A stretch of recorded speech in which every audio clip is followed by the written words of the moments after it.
जय जगन्नाथ। आज आम चारोटी आसन करवा जोटा आम कौन करें आमर गैस्ट्रिक प्रॉब्लम जोटा अच्छे आम से दूर कर प्रथम चलतु आम पवन मुक्तासन करवा।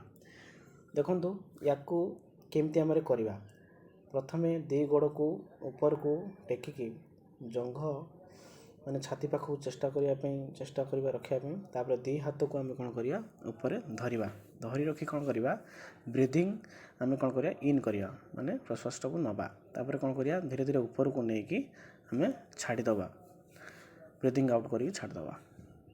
यहाँ करने द्वारा कौन आमर फलप्रद हो जोटा गैस्ट्रिक्स प्रॉब्लम थिले ताको हम दूर कर आउ देहर कौन भी एयर ट्राप्ड हो रहीगले ताको आम दूर कर आम डाइजेस्ट सिस्टम भी ये द्वारा बढ़ी थाए।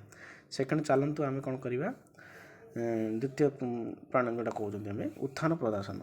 उत्थान प्रदासन देखो आम केमी करूँ फास्ट देखु गोड़टी को 30 डिग्री ऊपर को उठेवा तापर आखिटा को आम गोड़र टिप्टा को आम चाह रखा कि समय तापर धीरे धीरे करी पुणी जमी पूर्व अवस्था को फेरी आसवा। यहाँ करने द्वारा आमर कौन सुविधा होना आमर स्ट्रेसटा को कमेब फ्लेक्सिबिलिटी आम लेग्र जो फ्लेक्सिबिलिटी ताटा को बढ़ेब। तापर चलतु नौकासन करिया।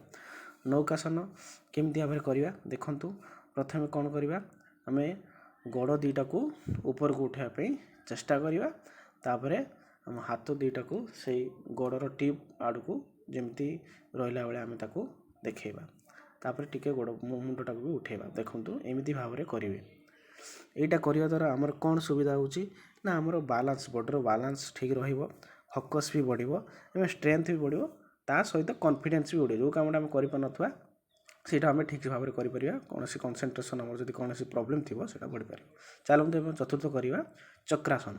चक्रासन केमी करवा देखु दीटी गोड़ को आम पछक नहीं आसा पाखक हाथ पाखक तापर आम कौन करवा हाथटा को पछक नहीं आम पूरा टोटाल बॉडी को आम ऊपर को उठाइवाई चेष्टा करवा।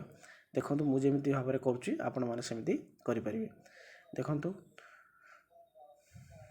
धीरे धीरे कर ऊपर को उठेबे।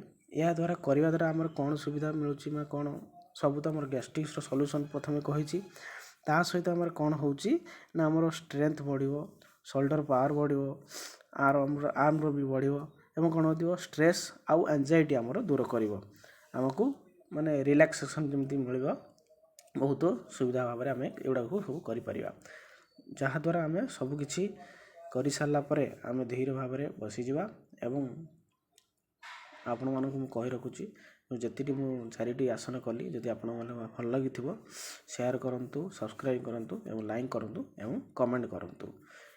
समस्ते शेष में कहि रखुची जय जगन्नाथ।